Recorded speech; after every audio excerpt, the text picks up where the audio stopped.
Indigenous knowledge systems is when you understand nature. It is when you understand yourself, where you come from, and what you stand for. To fight against evil dominions, principalities, rulers, authorities, Christians use olive oil. Olive oil is expensive. Now, what did our forefathers use? They used umchamo wasekuseni uma ngabe uvuka okokuqala nje. Ngiyabavuma abantu bakithi bebehlakaniphile. Sanibonani balingani mabhungu namatshitshi. Igama lami nguSpooky N isiZulu. Namhlanje senza umbhalo obuciko obizwa ngokuthiwa nguNtombazi obhalwe ngu-A.H. Dladla. Sizokwenza inkomba, umbuzo omude, uphawu lokuhlaziya olubizwa ngokuthiwa indikimba. Sizobhala isihlokwana sethu esithi indikimba bese sibhala ngosonhlamvukazi igama elithi isingeniso. Lesi singeniso se-essay sizongenisa ngalolu hlobo. Indikimba ukwethulwa kwamaqiniso kwalokho okubalulekile, kuvezwa komsuka wento ethile, njengokuvezwa komsuka wokubulawa kwamakhosi kukleliswe izingebhezi zawo, ubuthakathi phela obungumsuka. Qiniso lini? Yikuphi okubalulekile okungumsuka, okungumgogodla, okuyingqikithi, okuwumongo walombhalo wobuciko? Ubuthakathi. Balingani bami nane bafundi, bese ngiqedile ukubhala lokho bese ngeqa umugqa ngibhale ngosonhlamvukazi igama elithi umzimba. Lona ngumzimba we-essay. Indlovukazi eyayendele kwaNdwandwe esigodlweni sakwaDlovunga, ogama layo linguNtombazi, iyathakatha. Ngebhadi layo iphethwe, ayinawo amandla okwenza noma yini, ayinawo amandla okucanasa. Iphethwe yinkosi enkulu, ogama layo linguDingiswayo, eyakhe kwamthethwa esigodlweni sasoyengweni. Ngebhadi likaNtombazi, inkosi enkulu uDingiswayo inewundlu layo, inomelekeleli wayo onamandla, oyinkosi yasesigodini sakwaZulu, inkosi uShaka, ehlala esigodlweni sakwaBulawayo. Yibuphi lobu buthakathi bukaNtombazi? UNtombazi uchitha igazi, ubulala amanye amakhosi okuhlalwa maduze nawo, ezinye izizwe ezazakhelene nabo. Uthi angawabulala, athathe imizimba yawo, ayiphe izimpisi zakhe, amakhosi abe ukudla kwezilwane zakhe. Athi angaqeda lapho, athathe izingebhezi zamakhosi, aziklelise elawini lakhe elalibizwa ngokuthiwa ilangakazi. Ubuthakathi bukaNtombazi bumenza akhulume nezinto ezingakhulumi sanhlobo. Uthi utshelwa zivunguvungu ukuthi sekufuneke achithe igazi. Uthi utshelwa ukuqiwula kwezilwane zakhe. Uthi utshelwa yizikhova zakhe ezikhuzayo. Zonke lezo zilwane, izimpisi, izimfene, izikhova namalulwane, ukubiza ngabantabakhe asebelambele igazi, kwazise sebeyaklewula, bayakhuza, bayakhononda. Usebulala umatiwane njengenhlalayenza okuyinqubo yakwaNdwandwe, ikhanda lakhe lizokleliswa elaweni likaNtombazi. Ubuthakathi bukaNtombazi akuyona into entsha ngokuthi abulale umatiwane. Uhlanya lakwaMthethwa olwabulawa inkosi uShaka ngenkathi isencane, iseyingxenye yebutho iZichwe, inkosi uShaka isalwela inkosi yakwaMthethwa, inkosi enkulu uDingiswayo. Ngelanga uhlanya olwabulawa ngalo lwabese luthi enkosini uShaka, uyangibulala Dingiswayo, nangu uNtombazi noZwide ezithendeni zami.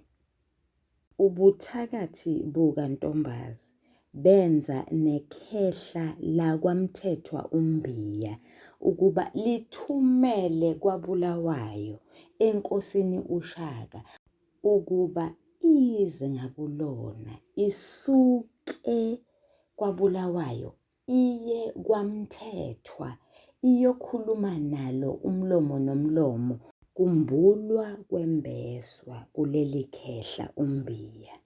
Ngakho-ke lifuna ukushiya umyalezo wokuba inkosi uShaka imqaphele uNtombazi.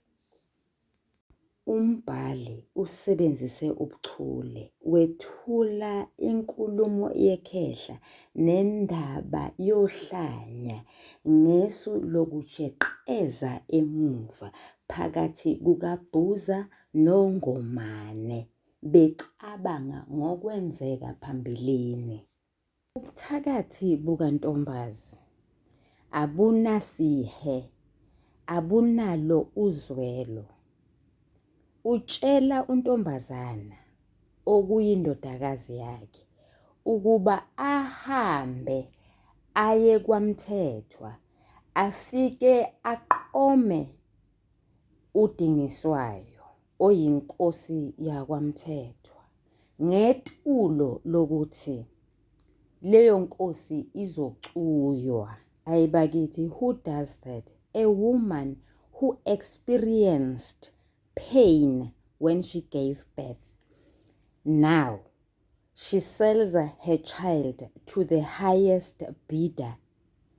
There is no conscience here. Akananembeza, unenhliziyo embi. Asibuyeleni olimini lwethu, siluyeke ulimi lwasemgwaqweni. Ubuthakathi bukaNtombazi benza afundise indodakazi yakhe ukuthakatha. Inkosi uZwide izocuywa ubudoda bayo, izinwele zayo, imvunulo yayo kanye nensila yayo imbala. Ubuthakathi bukaNtombazi benza ukuba athande enye ingane yakhe ngaphezu kwenye. uNtombazi uthanda uZwide kakhulu, ufuna uZwide aqhwakele esicongweni abuse wonke umuntu. Yingakho nje efuna ukwenzakalisa inkosi uDingiswayo okuyinkosi engamele wonke umuntu kanye nenkosi uShaka. Kodwa akanasi sihe, akanalo uzwela makufika enganeni yakhe yentombazana. Uyayibona ukuthi lengane iyayithanda inkosi yakwaMthethwa, inkosi uDingiswayo. Kodwa uthi lengane mayizenzise, uthi uma ngabe lengane isifake lonke uthando lwayo kuleyo nkosi, yena uyosebenzisa nje isichitho nje. Kungani ehluleka ukufeza izifiso zikaNtombazana, kodwa uyakwazi ukufeza izifiso zikaZwide. Ubuthakathi bukaNtombazi obenza ukuba amathongo kaNoluju owayeyinceku kanye nenhloli yakwaNdwandwe agcine eselimbuka, ahlinzeke abakwaNdwandwe ezibini ngokude ayotshela inkosi yakwaZulu uShaka izindaba zakwaNdwandwe, abeke ubukhosi bakwaNdwandwe engcupheni. Athini amathongo kuNoluju ephusheni? Athi ubuthakathi bukaNtombazi benza ukuba umbuso wakwaNdwandwe ungabusiseki. Aphinde amtshela ukuthi inkosi uShaka yiyona eyoba yinkosi enkulu. UNoluju uyayifihlela inkosi uZwide ukuthi kwaZulu bancane nje ngenani, kodwa baqinile ngobuqhawe nokwazi ukulwa empini. UNoluju utshela inkosi uZwide ukuthi inkosi uShaka iyimfundamakhwela ilivukana, kanti cha akunjalo. Izenzo zikaNtombazi zobuthakathi ziyawuxegisa umbuso wakwaNdwandwe, zikhulise umbuso wakwaZulu ngenani. Sikhuluma nje uMzilikazi nabo bonke abantu bakwaKhumalo bayeza bazothela embusweni wenkosi uShaka ngesenzo sikaZwide noNtombazi sokubulala basoconge uMashobane othathe uNompethu udadewabo kaZwide, okuchaza ukuthi ubuthakathi bukaNtombazi benza ukuba angafuni ukuba nabakhwenyane.